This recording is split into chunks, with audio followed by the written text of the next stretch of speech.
Brought me back to high school earth science, if any of you remember that, and probably a diagram something like this. It's a complex biological system. Well, actually, if we talk about entrepreneurial ecosystems, they're very similar. They're complex, they're interconnected, they're social economic, they have countless complex interactions within a community. So essentially what I'm going to talk about tonight is ecosystems. That's the cool word, or maybe the buzzword. In fact, when I looked it up in Google, there was something like, I think, 12 million hits. So usually if there's a lot of hits, that means that it's a current word. But I'd like you to think not so much ecosystems, just think community that innovates, okay? So what we're going to talk about tonight is what does that look like and how do we make it even better?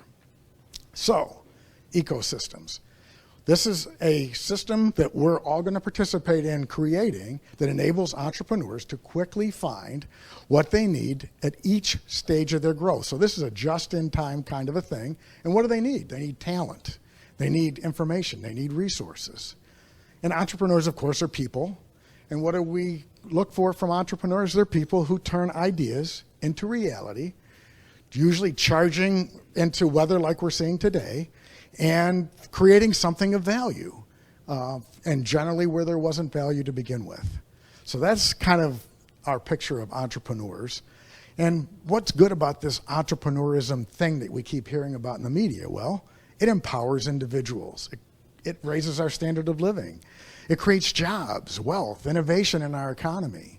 So here's a graph that shows that the net job creation over the last 10 years in the United States has come from companies that are less than 5 years old. That orange graph on the top is indicating those companies. That's where the action is. So that all sounds good, and you've heard all of this possibly before from the media, but there's kind of an ugly side of all this. There's an entrepreneurship deficit. This graph here is looking at startup density, which is the percentage of startups versus how many companies there are out in the universe. And as you can see, over the last 30 years, there's been a gradual decline in startups. Not good. You probably wouldn't have thought that.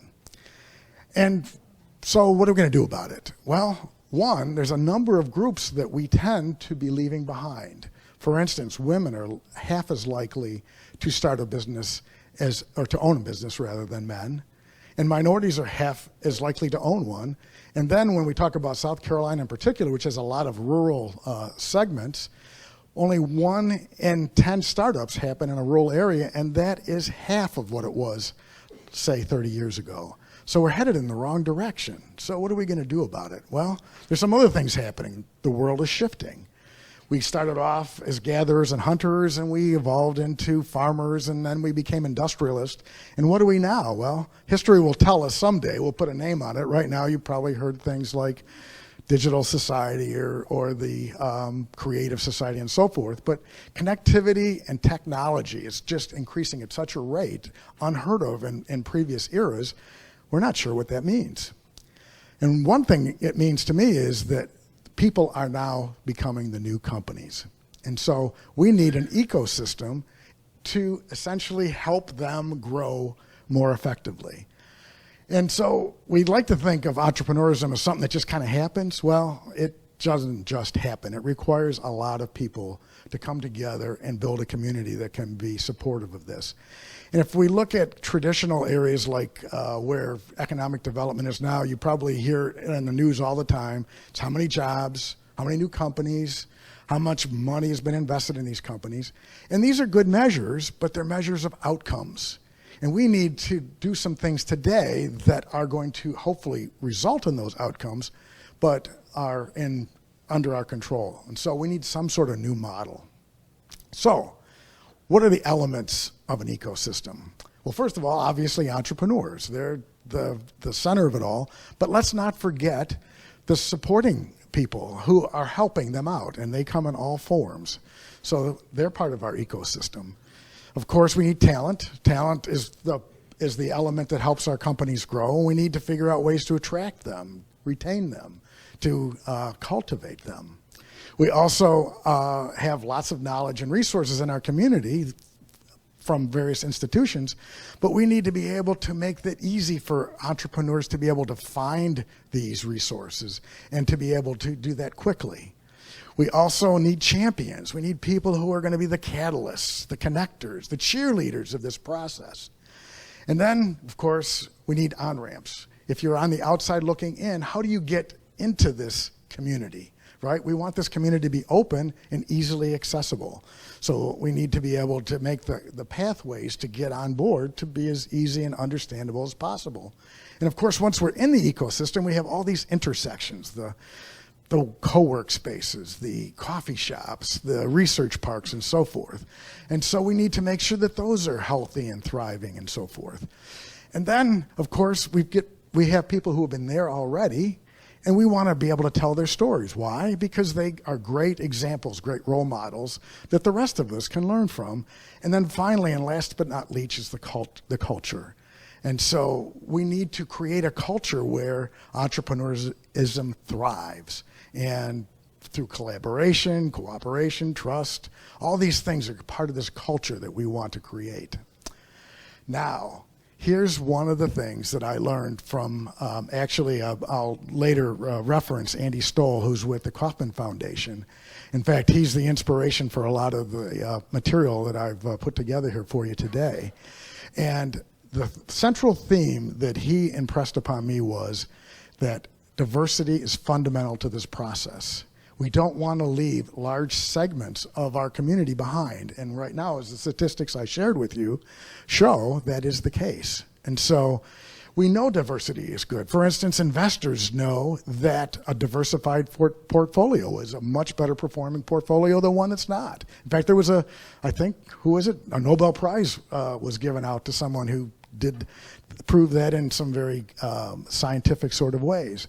Businesses, we're always celebrating diverse teams. We find they work better. So diversity has to be a central part of our process of building an entrepreneurial ecosystem. So now we've kind of gotten to the point where you've come here, right? How do we build entrepreneurial ecosystems? So I'm going to run you through 7 elements that I think all of us can participate in one way or another to make Greenville and the greater Carolinas really an ecosystem that we can be proud of and that has the results that we want. So number 1, we need to put entrepreneurs front and center, okay, right? This is what it's all about.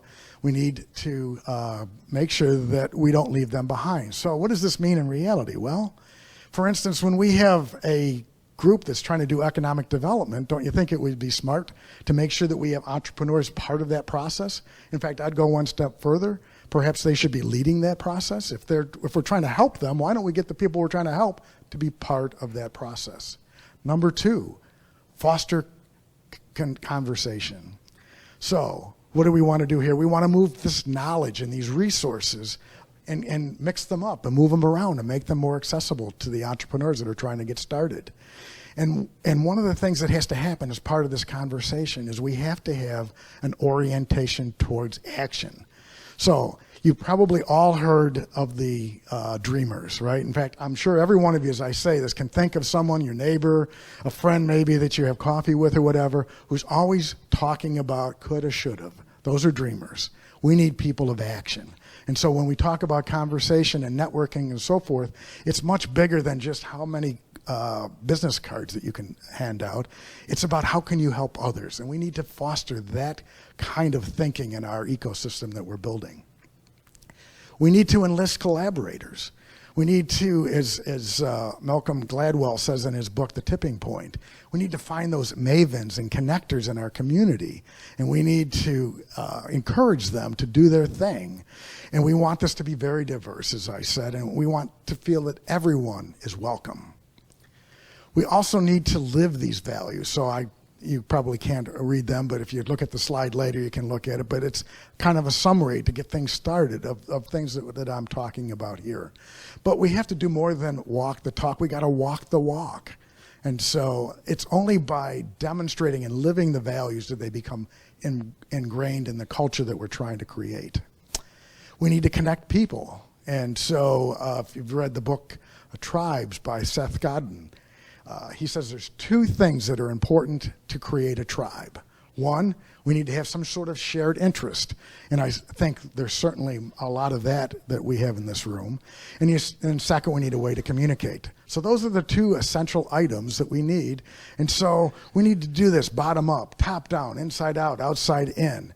Basically build tribes, and an underlying element of this is trust. We need to make sure as we're building these tribes that trust is built in and things happen a lot faster. In fact, there's another interesting book called The Speed of Trust, which gets into the issue of if we trust each other, we don't have to have so many side conversations. We can just move forward. We can act. We also have to tell our communities authentic story. There's lots of people who have come before us who have been very successful, and there's been some that haven't been. We should seek them out, find these role models, and tell their story, because that can help the rest of us learn from their journey. And finally, let's get started. Now, recognizing that this is a long-term process, Silicon Valley wasn't built all overnight, and so we have to have a long view in this. And so you don't need any permission. This is a marathon, not a sprint. And you need to just care enough to get started. And so I'll leave you with this idea, is that we need all of you to make Greenville and the greater area around us a very successful entrepreneurial ecosystem.